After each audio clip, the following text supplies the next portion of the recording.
Hello and welcome to Kermode and Mayo's Take. Although, of course, it's not Kermode and Mayo, it's Dhillon and Bogutskaya. How are you doing, Anna? I'm so good. I'm so good now that we're sitting opposite each other. Life is well again. It is. Barbie and Oppenheimer in cinemas. Mm-hmm. We're in the studio. We've got coffee. We got treated to croissants before. Shh, don't tell anybody. I want to tell everyone. It's been a pretty massive week for cinema generally, and I feel like I haven't heard people this excited about actually going to the cinema for a very long time. There is no talk of, I'll just catch this when it's on streaming. I've not heard a single person say that. Also, every single screening has been sold out. The people who have not seen either Barbie or Oppenheimer is because they can't get a ticket. Wow. Which is extraordinary. I love to see it. Also, I live on a street that's directly opposite a cinema, an independent cinema.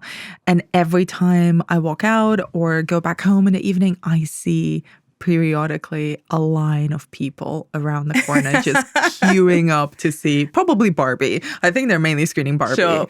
But yeah. Do you think this is what it was like to be alive for the first Star Wars? Or Exorcist. Or, well, you know, we also saw this a lot with the first phase of Marvel movies, mm-hmm. you know, when going to the cinema to see something was a cultural touch point. Yeah. When you know, I imagine this as well with the original release of Fatal Attraction or the original release of like Dracula in 1931. You know, like people going absolutely crazy for a movie. The movie's been the place to be. Yeah. I mean, you're so far into the moment that it's invaded your clothes. I love your Greta Gerwig pink t-shirt. Two pinks, pink on pink. Yeah. I obviously had to dress thematically for today's episode. Yeah, I am dressed as a mushroom cloud. Because I also had to dress a couple of weeks ago. But no, I did buy this t-shirt in a fever craze at about 1 a.m. as soon as Girls on Tops put the pre-sales on their website. I was like, I need this in my basket right now. I really enjoy how that has sort of become a cult unto itself, because I was down in Brighton judging a short film festival this week, and I saw a woman with a Pam Grier t-shirt in the building that I was judging. I didn't know her, and I wasn't going to know her. She was a stranger, and I was like, oh my God, wait. And I just lifted up my jumper to flash her my own t-shirt, which was, I think, my Laura Dern Little Women, possibly. Listen, I have this is not even a joke, I have a whole drawer that is just full of Girls on Top t-shirts. This is not sponsored. No. They don't send them to me for free. I've spent a lot of money buying those t-shirts. I just love to be celebrating female filmmakers. I like pink on my boobs. Yes. We're not going to be covering Barbenheimer in depth for a little while. You're going to have to subscribe to Take 3 if you want to hear that. But what are we going to talk about in Take 1? So we've got a pretty varied roster of movies coming out this week. I'll be talking about the horror film Talk to Me, the Beanie Bubble, Teenage Mutant Ninja Turtles, Mutant Mayhem. Whoa, what a mouthful. I'm intrigued to hear your take on this. I'm also going to be talking to Ben Whitehair, who is the Executive Vice President of SAG-AFTRA, because, of course, next week, we're probably not going to be able to get any guests on, and we got Ben on to tell us why that is. And I sort of feel like SAG-AFTRA has become almost like a buzz term, and maybe people don't know the depths, the ins and outs. So we kind of got him to tell us from a layman's perspective. So do listen out for that. Plus, I think Mark and Simon are actually going to be dropping by at the end of today to update us on how they're getting on with their barge trip. So do stay tuned to hear the latest from the Grand Union Canal. And then in Take 2, we've got at least an extra hour of this rubbish, which is bonus reviews, including Mavka, the Forest Song, and The Virgin Suicides, the 4K restoration. One Frame Back is inspired by Teenage Mutant Ninja Turtles, so we're taking a look at films that include reptiles, which is such a great idea. And then you're going to have another stab at Pretentious Moi, Anna. So would you say that you are a pretentious kind of critic? Yes, and apologetically so. You absolutely are. I'm a pretentious kind of person. I'm so glad that you do not pretend. I think I'm self-aware enough. Take 3, you're going to get our full, unadulterated opinion on Barbenheimer. And do support us via Apple Podcasts or head to extratakes.com for non-fruit-related devices. And if you're already a Vanguardista, as always, we salute you. Okay, so emails. This is all about last week's AI. So, dear Barbenheimer and Oppenby, LTL, I think it's been about 8 years, STE, BA and MA in film. The clock has struck midnight and I appear to be in the first stretch of one of my occasional sleepless nights. My phone buzzes on the bedside cabinet. 2 new episodes of Kermode and Mayo's Take are available. Totes amaze. So I pop on take one first, apparently an avant-garde approach to the listening order now, but there we go, and I settle in for a bit of wittering. The first voice I hear is that of Simon, but something is wrong. There is too much gusto and inexperience in his voice, not to mention his flagrant disregard for the ongoing joke about not watching Jeremy. My concern, however, is short-lived when it's revealed that this was not Simon Mayo, but simply the entity following instructions by the tip-top production team. All is good again as the reassuring discussion about AI's inferiority to your good selves goes on. That is until the voice of Mark Kermode, morphed with none other than Michael Gove, shatters any hope of even a short nap tonight. It took most of the rest of the take for me to reacclimatise to Mark's real voice. Any algorithm that takes a creative swing like that is really a danger to us all. Aside from that, keep up the good work, down with all things and up with all the stuff. Thomas in Belfast. Can I just say, I have also listened to this. I know that we're going to be doing this for a few weeks over the summer. I would just like to put it on the record, and I'm turning to look at the producer of the show. No AI versions of our voices, please. I have enough nightmares. No promises. No promises. It's weirdly creepy. I listened as well, and it is bizarre. There are just no breaths in AI because obviously robots do not need to breathe. Yeah, it's so strange. I dare AI to replicate my unplaceable accent. That's such a good point. Actually, I would love to hear that.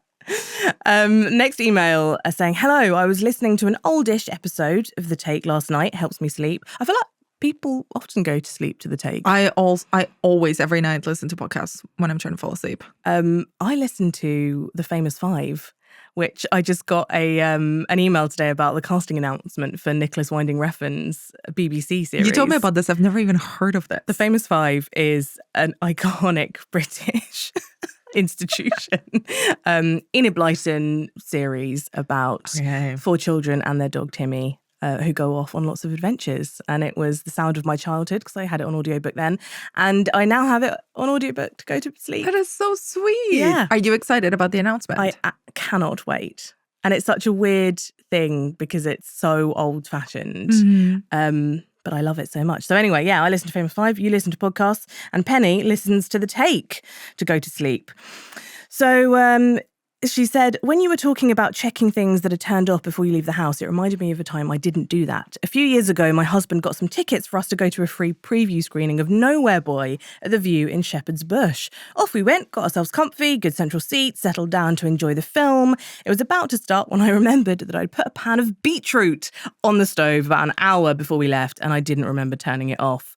Oh no, the beetroot, I cried out. It's really hard to do this without sounding like Alan Partridge. We left, rushed home as fast as the bus would let us, and came into a house reeking of burnt beets. The pan had boiled dry and the beetroot was black, but at least the house hadn't burned down. We've never seen Nowhere Boy, even on the telly, and we never leave the house now without checking that nothing has been left on the stove. This is from Penny. She's saying, P.S. Going to Oppenheimer this afternoon, did Barbie on Saturday, couldn't face them on the same day, unlike our son and daughter-in-law, who both went on Sunday and sat through Oppenheimer in their Ken and Barbie costumes. Oh, I love this. I love that they went in costume, like full costumes, it sounds like. Dear Holyrood and Balmoral, hello from the Texas chapter of the Vanguard, third-time emailer. There has been a long-running theme of songs that make you emotional when listening to them. As you'll recall, this started when Mark became emotional thinking about a song. Since this is ostensibly a film podcast, I really like the use of the word ostensibly there.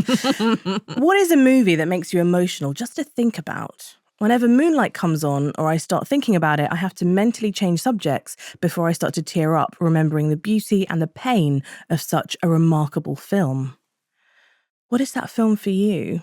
What's such a good question. I get quite teary thinking about Sense and Sensibility. Do you know what? And it's not because of Barbie, but the first film that came to mind was Greta Gerwig's Frances Ha. I've only seen it once. And you know what? It's because I had such an intense reaction to it when I watched it. I think I felt very connected to Francis's character. I think I watched it in the cinema when it came out. I was living in Madrid. I was like 23 or 24, very frustrated with life and kind of impatient for things to start. Yes.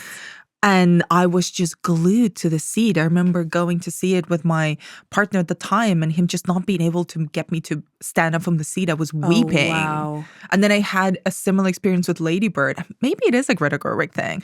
But with Lady Bird, it just hit me in such profound places. And I've watched it a few times and every single time it hit me that way too.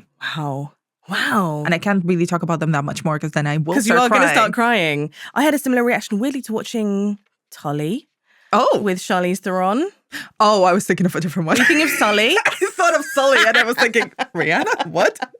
No, Tully. And I couldn't leave the cinema because I was crying so hard. And I don't know why. I still to this day don't really know why. Anyway, Dana... This is from Dana Talbot, who is not related to Hannah, who says, Down with Movies, intended to be 2 parts and up telling a concise, moving story in under 2 hours. Hear, hear. Don't forget, you can email us correspondence@kermodeandmayo.com. So our first review is Talk to Me. And this is a film that I have really managed to avoid because I am terrified of. The trailer alone gives me horrendous goosebumps. Do you want to tell us a bit about it before we go into the trailer? I think you're right about avoiding this one. Really? I think I even told you I think this is going to be maybe a bit much. But I would love for you to see it because it is... I genuinely have not been so excited about an original horror movie in a while. Okay. This is the debut feature by twin filmmaker brothers, Danny and Michael Filippo, who really made their name through a very popular YouTube channel. And this is their first foray into movie making. They're super young, right? Very young. I think they're under 30. Sickeningly young. No, they're fine. Like if they were under 25, if it would be they're under 30 sickening. and they've made an incredible movie, it's sickening. It's really fun. It's really good. I've watched it twice now. I've watched it on a screener. I've watched it in the cinema with people. It is genuinely scary. So give us the top line and then we'll play a little clip. It is about a group of teenagers in Australia who start playing around with a hand that allows them to connect with the spirit world. And then something goes awry. They open a door that they cannot close. Oh, no. You can imagine the rest. Let's hear the trailer. What did the hand feel like? Felt amazing. I could see and feel everything on the other side. So my mom, she was trying to reach out. I'm here. Still been saying stuff. You mean saying stuff? What if we opened the door but we didn't shut it? Oh my God, they followed us. I like him. They're not gonna stop. They're never gonna stop. I mean, those echoing screams will echo around my brain for a very long time. I'm actually really glad you bring up the sound because it was one of my favorite things about the film. Yeah. I genuinely think it is such a fresh take on the Ouija board storyline. You know, we're all familiar. I think it's a teenage rite of passage for many, many people around the globe of playing around with the supernatural, you know, and there's variations on how you do it. And the Filippo brothers created a genuinely original new take on how teenagers can connect with the supernatural. In this case, it's sort of a mummified hand that they have to hold and ask the spirit world or, you know, a spirit to talk to me and then essentially get possessed momentarily during a minute and a half by any spirit that they randomly come in contact with. And obviously, this is a familiar premise, especially for teen horror movies. Stuff starts happening, something goes wrong. And what they really smartly do, and I'm really impressed by it as debut filmmakers as well, is that they choose to focus on one lead character, on Mia, who we see in the trailer, played really beautifully by Sophie Wilde.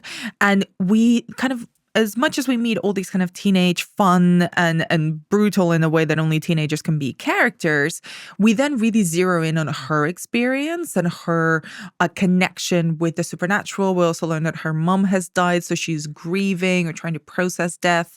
And then obviously, I don't want to say what happens next.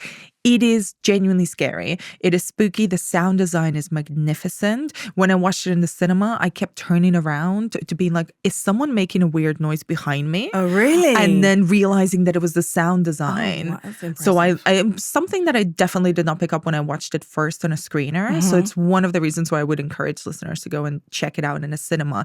It is a full-blown horror experience. For kind of fair weather horror fans, do you think this works, or would you recommend it for more diehard horror fans? Do you know what? For both, for different reasons. Okay. For diehard fans, it's going to be a fresh take on a really familiar concept. It's going to be genuinely an original movie, not a sequel, not a reinvention, not a requel or a remake or anything like that. And it's fun. It's interesting to see a new concept and a new voice in horror filmmaking come to life. And for more lightweight horror fans or people who don't like horror, it is spooky. It's genuinely scary without going down the let's do 7 jump scares per minute kind of route. So is it jump scary though? It's got a couple of jumps. Okay. But I use the word spooky very deliberately because it builds atmosphere very well. Right. It is eerie, it is creepy, but also it does not neglect the fun element of being a teenager that's playing around with forces that they think they can control, but they can't. Like the sort of light as a feather, stiff as a board we always used to do at our friend's house. So it has that thing. There's a montage in the movie which is genuinely so fun and so demented and involves talking to spirits. So I think they really, maybe because of their youth and kind of their inexperience, they've thrown so much of that energy, that very YouTube, TikTok kind of social media kind of wild editing energy into the film. And that gives it this real intense rhythm that works really well. And I think the balance of the film will work, especially for more lightweight horror fans or anti-horror people, where you get a respite, you get a little bit of breathing room, you get a character that you can connect with, and you get genuinely a spooky atmosphere. I'm getting sort of Candyman original vibes from this. Ooh, that's a good comparison. I don't mean in terms of content necessarily, but just all of the things you were talking about kind of tick all the similar boxes for me. Think like original Candyman and The Craft. Oh, I love that combo. Maybe you will love it. Oh, maybe I will. Maybe I'll have to watch it.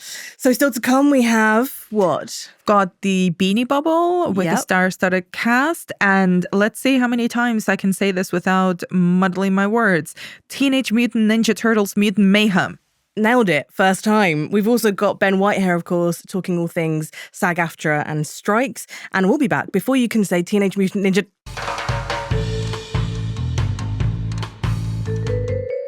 So in at number 18 in the UK, not charted in the US, is The Secret Kingdom. In the UK at number 16, it's My Name is Alfred Hitchcock, again, not charted in the US. Really loved this documentary by Mark Cousins. It's just because I've studied Hitchcock at uni, and it just gave a completely new, fresh perspective. It was not interested at all in the sort of sociological aspects or about really him as a person. I think there are plenty of documentaries that have been made and should be made about that. This is about his camera angles. Oh, I love the Mark Cousins Do you know what I mean? genre of film documentary making. It's incredibly satisfying. And it does a really good job of bringing in, I think, fans who might not have seen every single Hitchcock film, but have seen the biggest ones, but also reminding us that there are some earlier, really smart movies as well, where you can see some of his flashes of brilliance at the very beginning. So yeah, I would really recommend checking out My Name is Alfred Hitchcock. The UK number 10 and US number 21, it's the Super Mario Bros. Movie, which I feel like we covered last time we were in. We did. Which is crazy that this is still around. I know. I mean, I quite enjoyed it, but it's kind of impressive that it's sticking around in cinemas, to be honest. The power of family movies. Good for cinemas everywhere. At number 9 in the UK, number 18 in the US, it's Ruby Gillman, Teenage Kraken. A lot of kids' movies, actually. I guess we are firmly in summer holiday territory now. At UK number 8, US number 11, is The Little Mermaid, which, fun, but not as brilliant as the original. because nothing ever could be. A UK number 7, US number 8, Spider-Man Across the Spider-Verse, which was, I think, one of the best films I've seen this year. Oh, I need to go see it before it leaves the cinemas. It's just excellent. I mean, it's definitely part 1 of 2, which we didn't realise and was quite frustrating, but excellent movie. That is very frustrating. I'm sure we'll come to this when we talk about Mission Impossible Dead Reckoning, but I am not on board this very present trend in Hollywood movies of just dividing a film into 2 and separating them up by a year. I sort of feel like with a trilogy, you don't need that. You can wrap up a story. UK number 6, US number 6, it's Insidious, The Red Door. I've not seen this. I have not seen this either because there was a policy of not screening it to critics, and I haven't not been able to go to it in cinemas. Fair enough. Which is a shame because I love the Insidious movies and I love Patrick Wilson. Good for him for making his directorial debut. I wish I could have seen it. UK number 5, US number 5. It's Indiana Jones and the Dial of Destiny. I have fun with this one. It is fun. Yeah. It is fun. We have an email. We have, Dear Obi-Wan and Anakin, I recently went to see Indiana Jones and the Dial of Destiny at my local cinema. On the whole, I thought it was a good movie, but a bit out of place and surreal for an indie movie. Obviously, Indiana Jones is not an independent movie because it certainly is not that. The bits about time travel were an example of this. I know that we've seen melting Nazis and people getting their hearts ripped through their chests, but Nazis in the 60s wanting to go back and kill Hitler was a bit extreme. Toby Jones was one of the main things that made this movie stand out for me, as he is amazing in everything he does. I feel like Toby Jones often plays quite similar roles. Yeah. Like him a lot, but for me the standout was Phoebe Waller-Bridge. Interesting. So you see, I have kind of mixed feelings about it. Let me caveat this before the PWB hive come for me. I love Phoebe Waller-Bridge. Big fan of her work. Have written extensively about Fleabag in my book. Like, very, very big fan. Maybe number 2 or 3 on the fan club. Yeah. However, one of the things that really worked for me about this movie, and I should caveat, I did not grow up with Indiana Jones for some reason, so I came to them as an adult. So a bit of the wonder is missing for me. Sure. But that's a me problem. That's not a film or franchise problem. I love the kind of character that she plays, the kind of really spunky, broad, the sharp-tongued, sort of mischievous personality that she plays. I don't think I've fully figured out, I've only seen this film once, what it is that didn't quite work about it for me. I think it might be the action things. I think I just don't the entire film. No, I just don't buy Phoebe as an action star. Like the bits of the film where they start going into sort of Mission Impossible territory. Yeah. I was a bit like, this is not the strongest suit of this kind of character, of this kind of performer. It's not a supernatural fit, is it? It's not so much the supernatural elements, because I kind of disagree with the listener. Oh, sorry, I meant it's not a very natural fit for Phoebe Waller-Bridge doing the action. I agree. Hayley Atwell, I see her as an action star. Yeah. And I don't mean this disrespectfully at all. I think there's an element of what the personality is, what the physicality is of an actor and what we expect from them. They can surprise us. But I just did not really buy that from Phoebe's character in the film. That was the only thing that kept taking me out of it. Interesting. So James has gone on to say, as with Kingdom of the Crystal Skull, I thought that this movie was made to get more money after the success of the first 3 movies, and it relied on an all-star cast, which was fabulous, and some cameos from characters that appeared in previous movies, which was also fabulous. But nonetheless, it was really nice to see Harrison Ford with his whip and fedora again. Tinkety Tonk, hello to Jason Isaacs and Toby Jones, down with the Nazis, apart from ones played by Mads Mikkelsen. Poor Mads in this. Poor old Mads. And money-grabbing film companies. That's James from Ayrshire. So UK number 4, US number 7, Elemental. UK number 3, US number 4. It's Mission Impossible, Dead Reckoning Part 1. This is good. Dear Your Mission, and should you choose to accept. LTL, STE, and so on. My wife and I are longtime fans of the Mission Impossible series, and so with the release of Mission Impossible, we decided that it was time for our first cinema trip for 4 years, what with the global pandemic. I remember that. A relocation, family health problems, and the birth of our first son, Ted, it's been a bit tricky to find the time. However, last weekend we dropped him off with his grandparents and had as wonderful a time as we'd hoped. Taking a couple of hours for ourselves and immersing ourselves in Ethan Hunt's latest scrape was like a hug from an old friend. Even for hopeless Mission Impossible apologists like us, Dead Reckoning isn't as good as the impeccable Fallout. It took a bit too long to get going and had a plot even less essential to the Enterprise than normal. But frankly, that couldn't matter less. The handcuffed car chase through Rome was a brilliant reminder of how action and comedy go hand in hand. A certain train-based sequence was a nightmare of escalating tension, and everyone involved seemed to be having a blast. While the Bond series continues to get more and more self-serious and caught up in dealing with its baggage and mythos, the makers of the Mission Impossible films have leaned into what makes their series great. More ingenious set pieces than you can shake an improbably accurate rubber mask at, a great cast fully committed to the premise, and more importantly, a sense of its own ridiculousness while still taking it seriously, fewer psychodramas and more dodging grand pianos in midair. Love the show, Steve, and hello to Jason et al. Will. Thank you, Will. At number 2 in the UK and the US, you've guessed it, it's Oppenheimer. Dear Fermi and Bohr, Oppenheimer was a fantastic cinema experience, and walking out of the screening in a daze, bones still rattling, into a Brixton Ritzy lobby full of seemingly hundreds of people dressed head to toe in pink. Roseade up to the eyeballs on Friday night was also quite something. As the cinema gods intended. Cillian Murphy's performance was electrifying, and the scene running up to the Trinity test was incredibly tense. That was their incredibly, not mine incredibly. In the way that Nolan does best, copying from Interstellar, the thing of the tension being cut with a vast explosion happening that nobody can hear. I feel like Nolan uses silence in this film to such great effect. Mm-hmm. However, I agree with Mark. I'm going back to the email. I agree with Mark that the centre of the story felt slightly off the mark. While it does feature the cross-cutting, timey-wimey stuff we've come to expect, I maybe thought we'd get something even higher concept than this, given the vast array of quantum physicists on show. They are just actors, though. In past films, thinking particularly of Inception, Interstellar and Dunkirk, all of which I loved, the cross-cutting time jumps intersect in a way to reveal the heart of the story. In these past films, this has been something of a global or even cosmic significance. In Oppenheimer, while the awful weight of the bomb on both the world and on those who made it is an important part of the film, the focus of the intercutting storylines end up revealing a story about nuclear policy and administration in the 1950s. This just seems less significant than the bomb itself, or the moral questions of the bomb's creation, so it seems a misstep to centre the plot in this way. Additionally, we the audience have the benefit of hindsight that there was not, or at least hasn't yet been, a global thermonuclear war, which gives the outcome of that 1950s struggle less import. All in all, very glad to have seen the film in 35mm, but it's not Nolan's best, in my humble opinion. That's from Alex in South London. That last line that you've written reminds me of my dad when he came out of the King's Speech, only to say that it was a bit predictable. That was my dad's takeaway.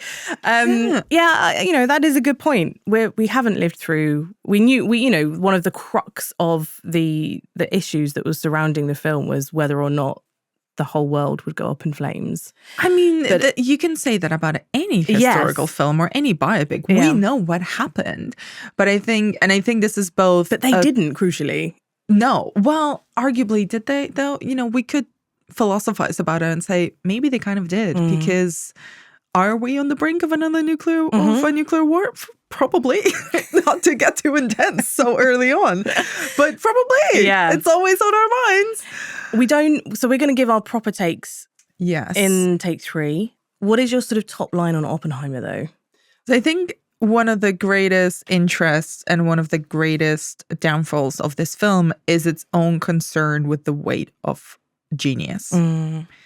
And I have many more things to say about Oppenheimer. I will just say in a top-line way, I am not the biggest Christopher Nolan fan, with some exceptions. The Prestige is one of my favorite films of his oeuvre. I really love The Dark Knight, as does everyone else.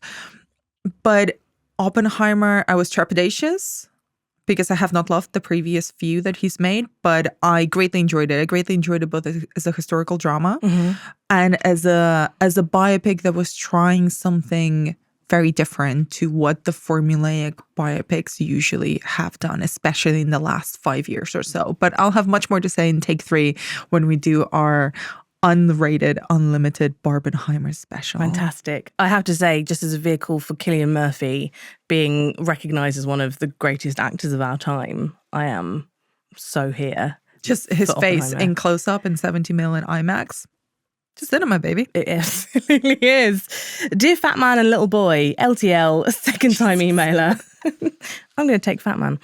Just as Jaws is famously not about the shark, Oppenheimer is not about the atomic bomb. It's about hats.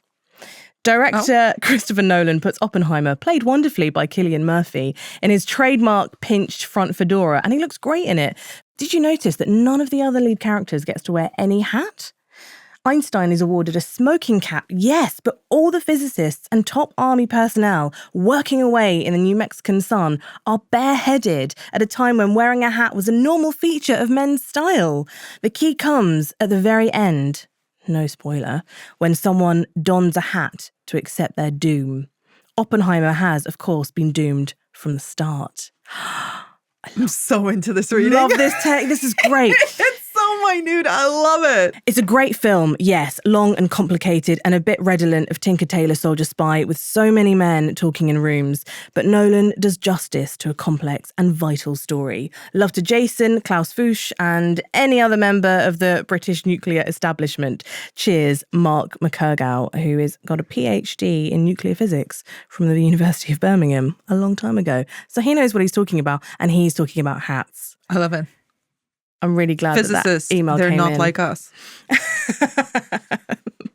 Can you possibly hazard a guess at what has taken the charts by storm, both in the UK and the US? The pink domination. Dear Ken and Ken, as you say, Mattel have had their cake and they eat it with this film. For example, I purchased the I Am Knuff multicolored Oh God, I want that hoodie so after bad. watching. This was a really great film, though. There really is something for everyone. The first 15 minutes were pure chaos and gag after gag. Chaos is right. I think that's a great... It's such organised chaos, this film. The screening I was in was definitely an advert for going to the cinema. The atmosphere was electric beforehand, and I was worried that the very loud and chatty crowd weren't going to quiet down before the film started, with cries of, "Hi, Barbie," bouncing back and forth between pink-clad cinema goers. Thankfully, they did, and there were so many jokes in the film that there probably wasn't time for people to chat. Most people were laughing throughout. Will Ferrell seems to be left out of the discussions, but I really enjoyed him being a quintessential Will Ferrell character. Not for everyone, I realise, as the dopey CEO, but rightfully, Margot Robbie is recognised as a fantastic lead actor, perfectly able to change between a plastic full smile, a real smile, and the surprise at having real tears. I could continue for pages about every line that I found funny, but I think I need to watch it again to see what I missed. Definitely rewatchable, and it's essential to see it in the cinema with a large audience. Tinkety Tonk, etc. And that's from Andrew Griffiths. I think, again, this is something, I'm getting the vibe that you loved Barbie. Are you getting the vibe from my Greta Gerwig pink on pink That's what I'm t-shirt getting that the I vibe love from. I loved Barbie.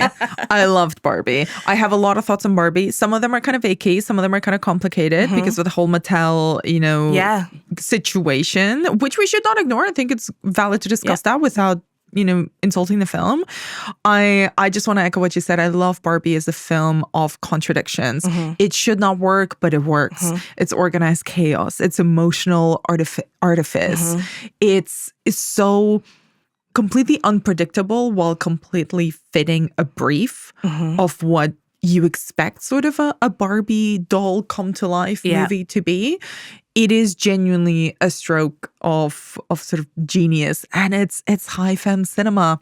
It's high femme cinema, baby, and I love it. I love seeing the pink. I love seeing all the cinephile references to it, and it is funny. It is one of the funniest films I've seen recently, and like you say, like my screening was uproarious, and I thought this has proved to be a very divisive movie. We're going to get into it later in take 3. I would say people seem to be taking it incredibly seriously for a film that is not maybe supposed to be taken particularly seriously. I'm not surprised it's being taken so seriously. Interesting. We have an email here from Charlie and Lucy saying, "Dear Ken and Alan, long-time listeners, first-time emailers, some say that tragedy occurs in the gap between expectations and reality. By that logic, Greta Gerwig's Barbie is, we think, a tragic film." I'm so sad about this. The least you would expect from this much hyped film is a good time. For us, it failed to meet the 6-laugh test, unlike, unexpectedly, Mission Impossible.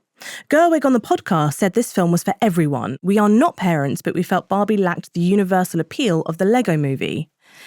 Sarah Vine, who is a Daily Mail columnist, thinks Barbie is bizarre and anti-man. We expected, therefore, a modern feminist masterpiece. We got repackaged 1990s ideas, which in our view reinforced rather than smashed the gender binary. To be fair to the writers, it's hard to see how they could have ever made the film we deserved. It's uncomfortable to see women in pink flocking to cinemas to uncritically absorb propaganda for Barbie. When Mattel inserts itself into the film, it's without nuance or narrative justice. It's impossible to ignore Mattel's complicity in creating and upholding the norms the film pretends to critique. Tinkety Tonk and Down with Mattel from Charlie and Lucy, sometimes Suffolk, sometimes London. P.S. It was great to have a deserved round of applause to the projectionist at the BFI IMAX before the better half of our Barbenheimer double bill.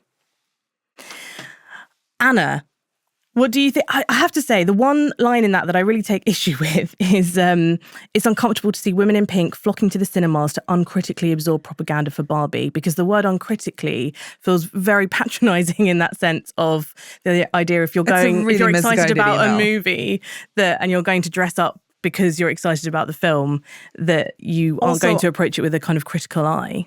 I would just like to say, I've seen, this is obviously anecdotal, but I don't think it is that much. You see everyone dressed up. If people want to dress up in pink, men, women, non-binary folk, they dress up in pink. It's a personal choice. Absolutely. If you want to engage with the Barbie fever or not.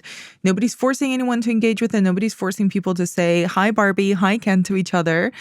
It's a really anti-fun email, if I'm honest. And what is wrong with people enjoying the act of going to the cinema?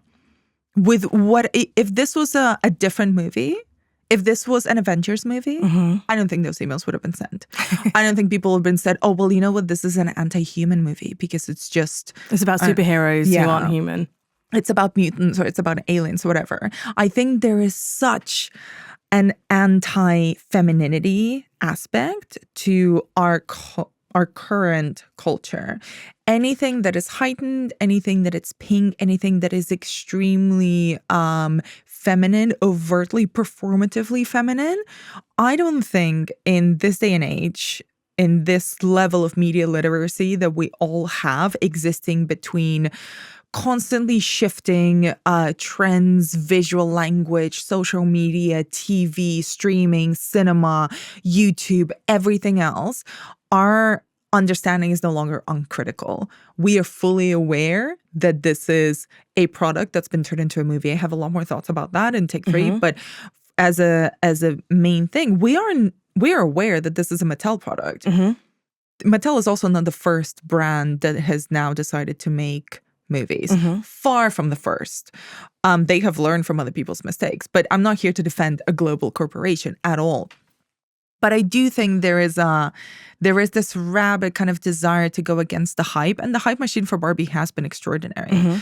But I think if you're just going to put down audiences for going to enjoy a film and to put down anyone who is embracing a hyper version of femininity, the implication of that, which I take a lot of umbrage with, is that anything that is high femme, anything that is hyper feminine, anything that is girly and pink by its association with girlishness and femininity is superficial, uncritical, and unthinking. And that is very stupid. Sorry, you can bleep that. Anna, I love you. Time for an ad break. I love you too.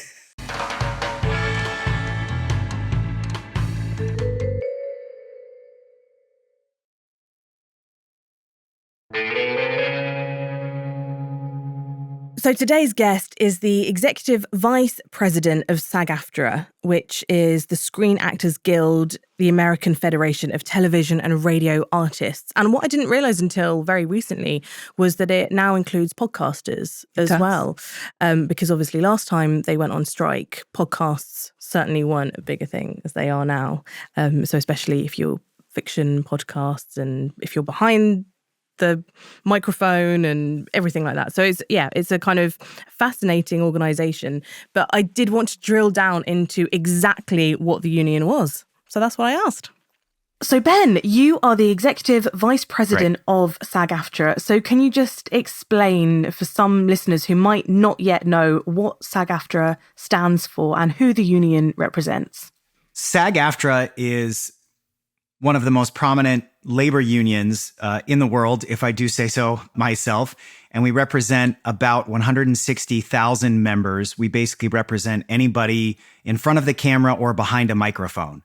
So mostly people think of actors, but we also represent broadcasters, singers, dancers, a whole smattering of creatives. We also have paid staff, but so Fran Drescher is our president and I'm the executive vice president. So there are obviously myriad reasons why the union is striking. What do you think was the tipping point? If I were to boil it down, that it's really a message of economic fairness and protecting the, very simply put, the wages and working conditions of our members. So many people think of actors in Hollywood as the red carpets and the glamour and making all kinds of money. But the truth is that actors are the original gig workers. It is a middle-class profession. The vast majority of our members, like so many other places in the economy, are middle class. And if you go to a film set, if you go to a television set, it looks, I grew up on a ranch. I worked construction and, pickup trucks and heavy machinery and all of that. And that is what a movie set looks like. That's what a TV set looks like. You've got blue collar workers just trying to make a middle class living and pay rent and support their families. See, I think this is so interesting, that sort of misconception that people have, because, just thinking about, Barbie and Oppenheimer, they see Ryan Gosling and they see a Nolan movie and they think there is so much money. But actually, it would be really great to understand what the kind of world looks like for, like you say, jobbing actors. Other than the people at the very top, the top couple percentile of actors, everyone else, we are spending most of our time in any given year looking for work. You would be considered massively successful, like your career is going great if you're booking a handful of meaningful jobs a year. And so, your average performer is stringing together a couple lines here, maybe a bigger role on this TV series here, a day on a movie here, and you're, gigging, you're jobbing to bring together enough income to hopefully support your family. And to, put it simply, the vast majority of our members don't qualify for health insurance through the union. And the qualifying amount to do that is about $26,500 a year. And the vast majority of our members aren't even able to do that. So that is why we are striking. We are saying, hey, we simply want to be paid a fair wage and to be able to have protections for the work that we're doing. That is what is able to allow these companies to make billions of dollars. So you were already kind of talking to the AMPTP and these talks kind of broke down and that's when the strike began. So could you just tell us who they are? Yeah, so the AMPTP is basically a group of producers. You can think of HBO, Netflix, Amazon, Disney, right? The big players, but technically there are hundreds of corporate entities that are part of the AMPTP. And on their side, they all agree, hey, as part of the AMPTP, we will then have the AMPTP go negotiate with the different unions and guilds for the contracts covered by theirs. And predominantly, again, just to be clear, we're talking about the TV, film, and streaming contract, which is what most people will think of, but there are still many other contracts. So the AMPTP is basically the group of producers and studios who we negotiate this contract with. So one of the topics that keeps coming up time and again is concerns surrounding the use of AI. And, we've seen a rise in the worry around AI in all different areas of life. But how do you and the union see AI adversely affecting Hollywood and the acting profession as a whole? What the union is standing for is informed consent and compensation. So we're not saying AI is unequivocally bad. we should stop technology. Don't let any of this happen. That's not what we're saying. And, Right. and I think, frankly, it would probably be a fool's errand to do so. But what we are saying is, hey, this is not inevitable. And, don't let multi-billion-dollar corporations convince you that, well, it's just going to happen, no matter what. Like it's going to be where we can't control it. Yes, we can. The same way that we shape everything else. That's why we have laws and regulations, and the unions are why you can't hire a 6-year-old to work in your factory. It's why we have weekends. It's why we have all kinds of protections. But so AI, the threat of it is to replace rather than augment the workers. Right. And so what we're saying is, hey, if you want to take my image and likeness, if you want to take my voice and you want to create a digital replica and you want to be able to use that, that's fine if I have informed consent, I know what I'm agreeing to, and that you pay me accordingly. Which all sounds incredibly reasonable. So what is the issue? What are you coming up against? What are the AMPTP saying to kind of combat this? What we're coming up against is, well, it's just too new. We don't really know. And, sure, we'll give maybe some protections there, but it's just too soon. There's no way for us to know. And, we, the AMPTP, think it's reasonable to scan a background performer and pay them a day rate, less than a couple $100, and then use their image and do whatever we want with it. And we don't want to have to come to you. We don't want to talk to you. We don't want to have to get, their permission for anything. Gary Clark, one of our listeners, has asked, given the lengths that studios will go to in order to kind of avoid paying a lot of stuff, including residuals, what confidence does the union have that any agreements eventually will be reached and honoured? I'm ever the optimist, and I think someone's got to be. Uniquely, these businesses cannot exist without us.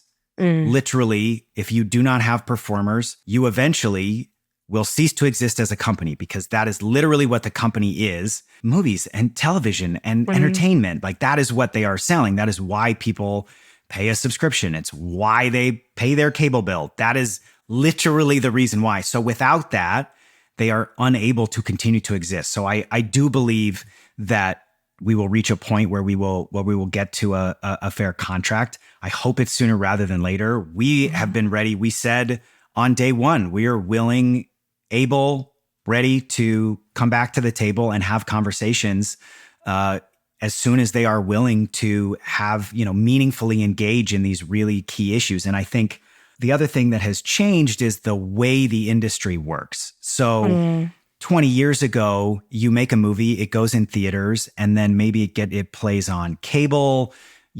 For a television show, it gets made for a network and then it re-airs. And all of those things that are happening, simply put, the creatives were getting residuals when all of that happened, right? Every time it came on television again, you were getting paid meaningful money, and you relied on that in order to have a career.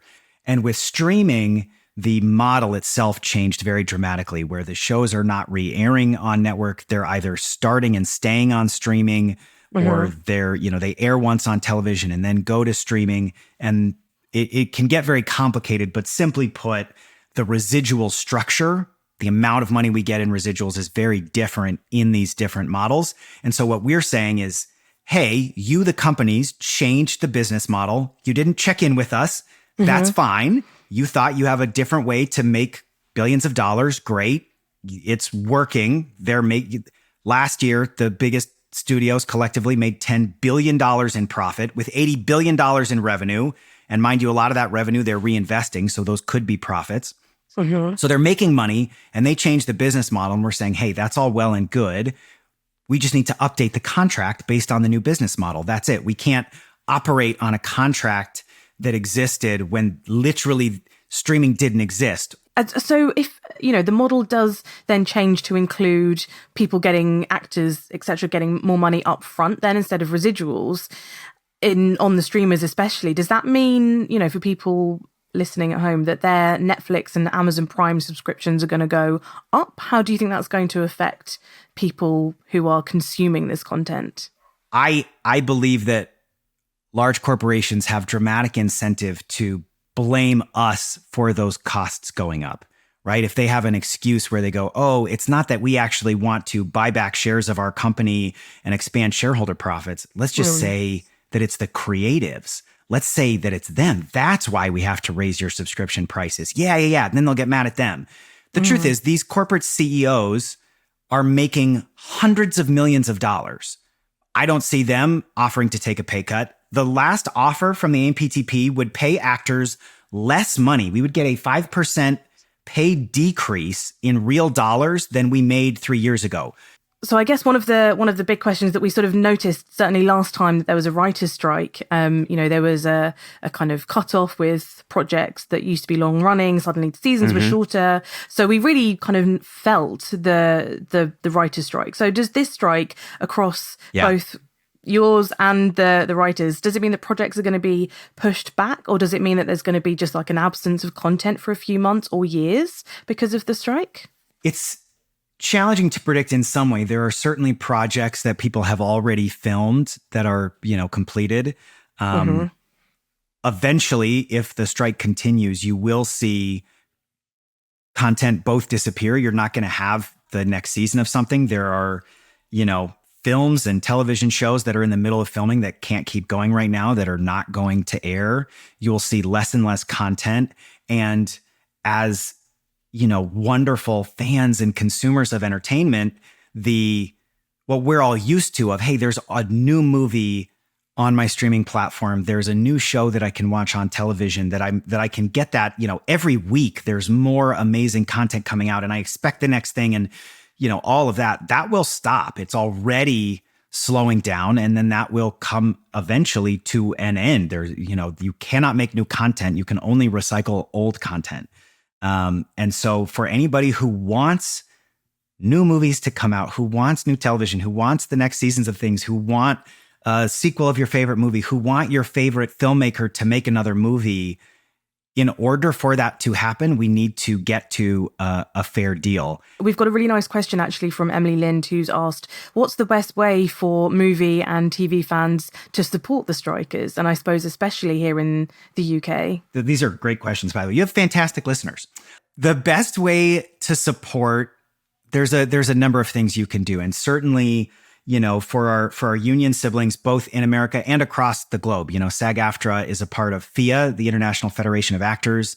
I've been involved with that. So it's, the performer unions from across the globe, British Equity, but all over the world. As much as one legally can to not cross the picket line and to be in solidarity with us, we do the same thing and do everything we can to support the unions across the globe and to support, to me, it is a global community of performers, but also, sharing about it on social media, letting the public know, the community know, because these corporations really do respond to their consumers, and you all are some of their most valued consumers. You are the kind of people who they go, oh my gosh, we deeply want these consumers to be happy, especially, right? You all are the people out there talking about movies and television, getting your friends to go to the movie and watch this new thing and writing about it online. So great. We love that. Big fan as an actor, love you. And to use those platforms that you have, even if it's just with your family, even if it's around the dinner table, to talk about these issues, even just learning more, just listening today, I deeply appreciate the time to understand, hey, yeah, the things that bring me joy when I watch film and television, when I watch these movies, what is going on in the lives of those people that are making them? It means a lot. And so the more that you can share, anybody can go to sagaftrastrike.org. We have, information to get education on what's happening, things you can post and share on social media. And truly, for anyone who goes, yeah, that's not enough, I want to do more, you can donate the SAG-AFTRA Foundation, sagaftra.foundation, or the Entertainment Community Fund. These are nonprofits that are set up to support artists, whether it's in times of COVID or in times of a strike. And $5, $10, £1, whatever you got, any of that money helps the people who need it the most, who are saying, we are striking for the economic fairness that is going to impact all over the global economy. So anything you can do to support people being able to get that assistance if they need it in order to sustain a time when we don't have the amount of work would be incredibly appreciated. Ben, you have all of our support and we wish you the very, very best. And I hope it all goes to plan and that you do get what you want because, by God, you deserve it. I deeply appreciate it. Thank you so much for having me. To Ben Whitehair for chatting to us this week because I felt like he answered some really burning questions that have been going around. And also I looked up, so, he said that the majority of their members don't even get healthcare because they earn less than the limit. And the limit just in pounds is just over 19,000 a year. And they're not even earning, the majority of their members aren't even earning that. So it's always just something to think about when we think about movie stars. We have to remember that they are incredibly different from the majority of... Oh yeah, there's movie stars and there's actors. The Hollywood community. Don't necessarily earn, the millions that get announced as actors' salaries. Those are very much the exception to the rule. Absolutely. It's just those buzzwords that we hear that we associate with money and how wrong we often are. Also, it's lucky that the listeners to Kermode and Mayo's Take do come for Kermode and Mayo and not the guests, because I reckon they might be a little bit thin on the ground over the next couple of months. But that's okay. Absolutely. Okay, Anna, are you ready to pop the Beanie Bubble? I'm ready to pop your Beanie Bubble. Okay, let's do it. Tell us what the Beanie Bubble is all about. Well, I don't know if the Beanie Babies were big in the UK. They were big. Okay, great. Yeah, I had a cockatoo that had my birthday. Like, it was big. Wonderful. They were not big in Spain, so I very much commented. I knew what the Beanie Bubble was before the movie. It's got a star-studded cast, including Zach Galifianakis, Sarah Snook, Elizabeth Banks, Geraldine Viswanathan. I hope I'm not mispronouncing that. But it is very much a story of the rise and fall of what's called the Beanie Bubble. This very brief but very intense, very lucrative obsession with the Beanie Babies, the small stuffed toys as a collectibles item. It's also about, isn't this exciting for a movie? The rise of e-commerce. It's about creating resale strategies and online marketing and their B2C communications through forums and web pages. Fascinating stuff, right? Well, let's hear a clip from Geraldine Viswanathan, who was one of the integral parts of how this all started. We really should start a Thai webpage. What's that? We can make a place anyone who wants to know anything about Beanie Babies can go to. Place we control. Completely? And we'd probably be the first business to make one for our customers because no one else is using it that way. Most web pages are just boring academic stuff and phone directories, but we could make ours fun, different, sparkly. Sparkly, I like that.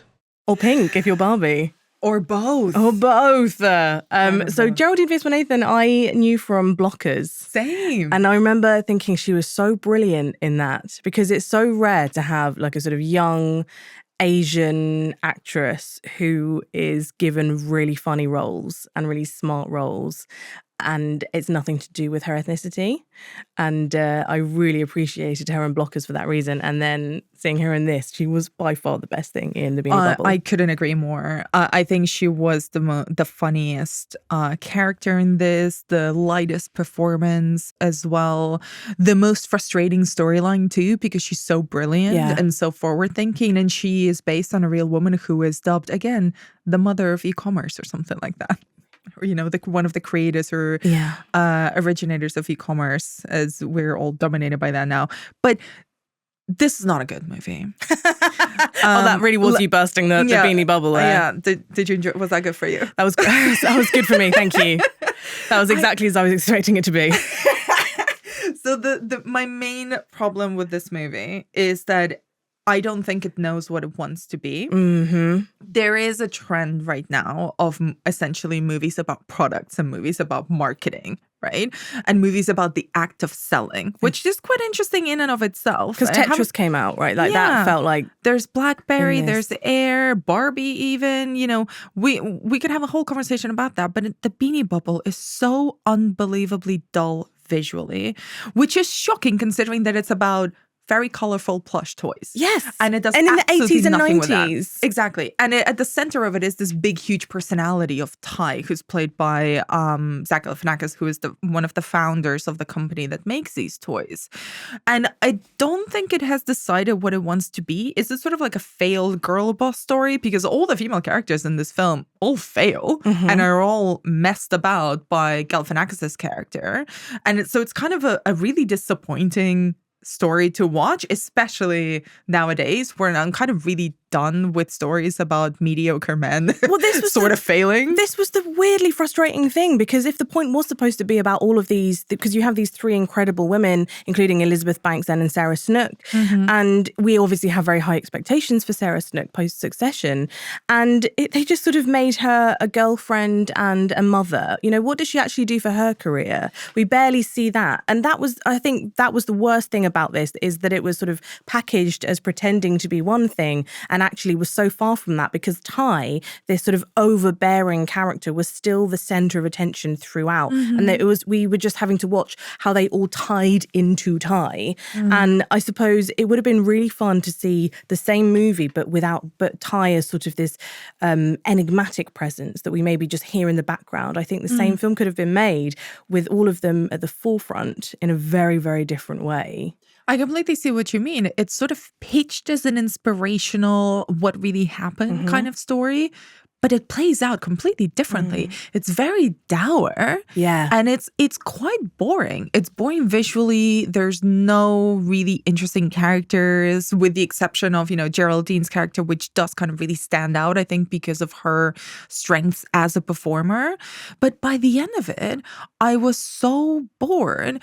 And I just think in the hands of different filmmakers, and I think it's just fun. Fun fact that this was co-directed by one of the daughters of Al Gore. That is so Kristen random. Gore. What? And also the lead singer of OK Go, who is her husband, This Damien is weird. Kulash. What? I know. I know, I can't handle this. It doesn't really bring anything to the movie. The movie doesn't really have that much to it anyway.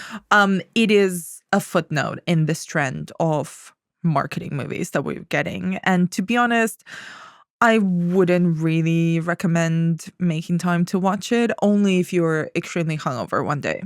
I feel like you have really brilliant comedic characters and you have made the least funny movie of all time. There is one line at the end which is just pure exposition, where you have one character explaining to her apparent best friend everything that's happened in the past few months and is going to happen into the future, as if you wouldn't have had your best friend with you throughout that whole period of your life. It's just incredibly lazy writing. And some really terrible editing. There's Yes. one scene in particular where I think they so muddle different times and they think they're being clever, but it just becomes confusing. Have we actually mentioned that there is these three different timelines and they intercross? And it's, Yeah. I suppose, in a way that almost that Oppenheimer does, but Oppenheimer does it so much better. And although it still can be a bit confusing, it feels so unnecessary in this film. You're right. They're trying to be clever. In fact, they come across as lazy and not very good at their jobs. No, I don't think it's a very good film. I think it's time for some laughter. Are you gonna burst my laughter lift bubble? Try to keep a straight face for this, because it's the ads in a minute. But we are in the laughter lift. Why did Barbie go to a yoga retreat in Australia? Why? She heard all about the Ken gurus. No. Ken gurus. No, Hannah. No, Hannah Talbot. Anna, did you see the newspaper over the weekend after Barbie died of a drug overdose? Jesus. They printed a barbituary. No. No. Okay, well, Anna, That's kind of great, but also terrible. got any yourself? Absolutely none. Okay, what's still to come? Oh God, you've completely caught me off guard. What is still to come? We still have the Teenage Mutant Ninja Turtles Mutant Mayhem review to come. That was the smoothest thing I've ever seen. We're going to be back after this, unless you're a Vanguardista, in which case we'll be back after this sting. We've got an email from Tim who says, "Dear person who did not do a physics degree and other person who did not do a physics degree, it's not the pressure of the water above you which pushes you down. What pushes you up or keeps you afloat is that your body is less dense than water. What the pressure does, as the diver in the documentary The Deepest Breath explains pretty clearly, is to compress the air in your lungs. This means your body gets smaller and more dense. At some point, it gets dense enough that it's denser than water and it starts sinking, which sounds nice until you realise that you now have to actively swim back up to where the air is." Did any of that make sense to you? Do you know that meme of the dog that's looking into space and numbers start floating around its face? That was me just now, live, recorded in HD, just looking out, seeing numbers floating around me. Little formulas I do not understand. It sounds terrifying. It sounds like a horror movie to me. It does sound like a horror see movie. We have what I also hope has got elements of horror in coming up, which is Anna's Teenage Mutant Ninja Turtles Mutant Mayhem review. And I want to start with a clip because this made me laugh so much, and I think it's such a great entry into, I think, what this film is going to be about. So let's listen to that. Master Splinter has given us a very important mission for tonight. The target is across the street. We must use stealth and cunning to infiltrate the human world and retrieve Go-Gurt. Okay, Batman. Dude, what? I'm just trying to hype you guys up, Give me okay? that list, okay? What else are we getting? 4 quarts of non-fat milk, Nice. ice cream, fruits and veggies, and a party-sized bag of Cool Ranch Doritos. I like cheese He was puffs. very specific about the party size. He underlined it twice. All right, Donnie, you're on toiletries. Raph, you're stocking up the pantry. And Mikey, you're on junk Yes, food. sirski. And remember, don't let any human see you. Because why? Humans are the demon scum of the earth. Avoid them. Don't say hi. They lust to murder that which is different from them. To interact with them is to die. And hey, I know that's objectively prejudiced, but that's what Dad taught us. That's so brilliant. It's such a funny line. It's such a perfect encapsulation of what this movie is. And all of the turtles sound like kids, Yeah. which is brilliant because, of course, they are. They're teenagers. They're teenagers. Listen, let me tell you. Tell You me haven't seen this everything. one. No, I have you? haven't, and I'm really sad about it. So I was sniffy about this going in. I had not seen a trailer. Because you're pretentious, because we covered this earlier. Yeah. Yes. And I was humbled. Good. I was humbled instantly by this movie because, oh my God, I loved it. Yes. It is so much fun. It's literally got, I have not stopped listening to the soundtrack since watching it earlier this week. Who's on the soundtrack? It's like very old school and new school hip hop. Oh, It's I got love that. Dr. Dre. It's got Gucci Mane. It's got DMX. It's got a little bit I've heard of DMX. Excellent. It's a good start. It is the retelling of the Teenage Mutant Ninja Turtles story. You know, their origin story, their quest for belonging, their meeting with April O'Neil, the journalist, who is also a teenager in this version and is voiced by Iowa DeBerry from The Bear, From who's The Bear, wonderful. yeah. It's got an absolutely stacked voice cast. You know, Seth Rogen is in this. Seth Rogen is one of the screenwriters and also producer in this film. It's got very much a Seth Rogen, Evan Goldberg Okay.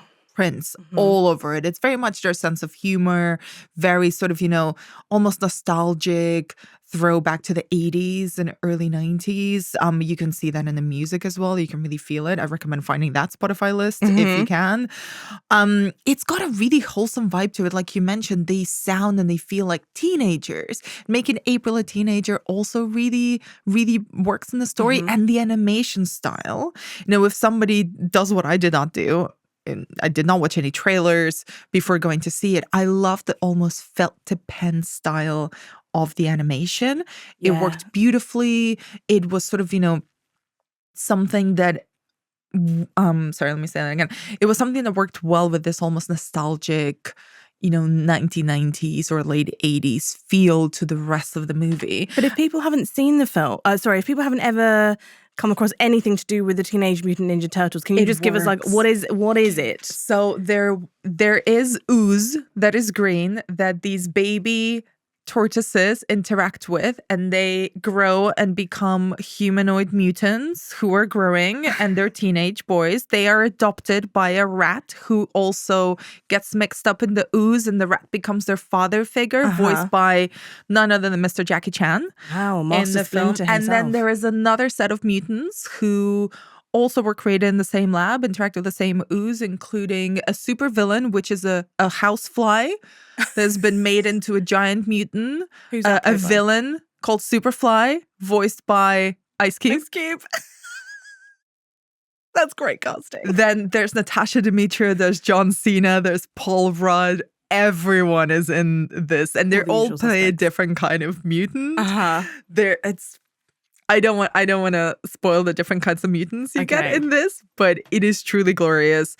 I think that it works for both kids and adults. Genuinely, there were some kids in the screening that I went to, the first screening I went to. I would love to know what they thought of this film. Yeah. I think if you are familiar with the Teenage Ninja Mutant Turtles, No, you got that wrong.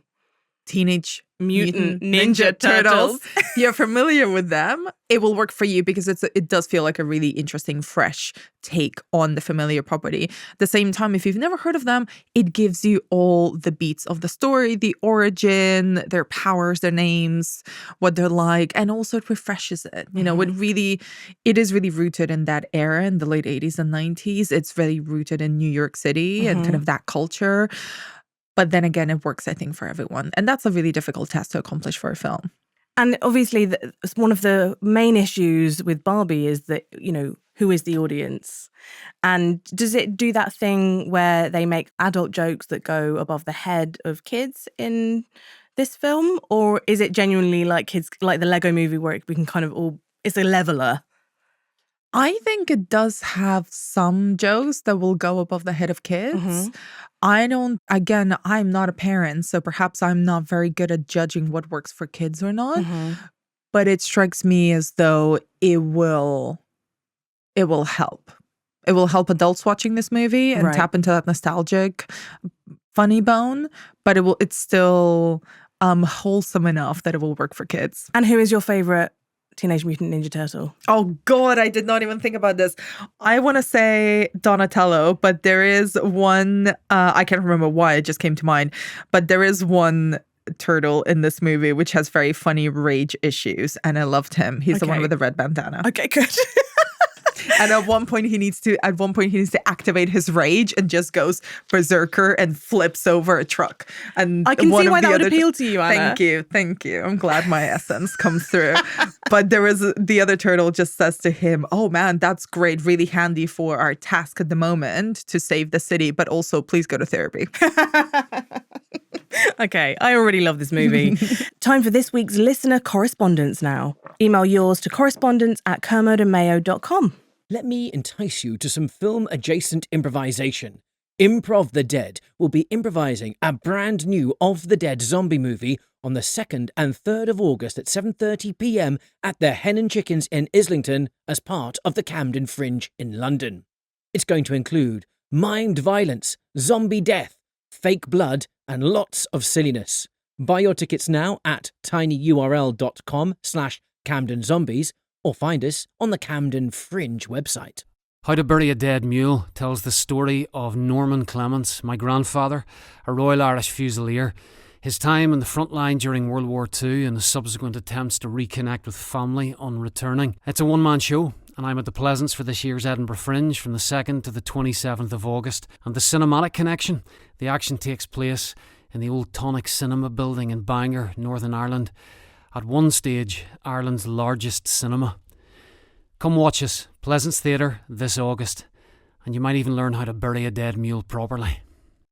Well, that's a skill that I would never have picked up anywhere else. That was Timothy asking you to come to his fun, movie-themed improv show at the Camden Fringe, and Richard shouting out his intriguing one-man show at the Edinburgh Fringe. Send your 20-second audio trailer about your event anywhere in the world to correspondence@kermodeandmayo.com. That is the end of take 1. I've had a brilliant time. Anna, thank you so much for joining me. I will see you next week because we're back again.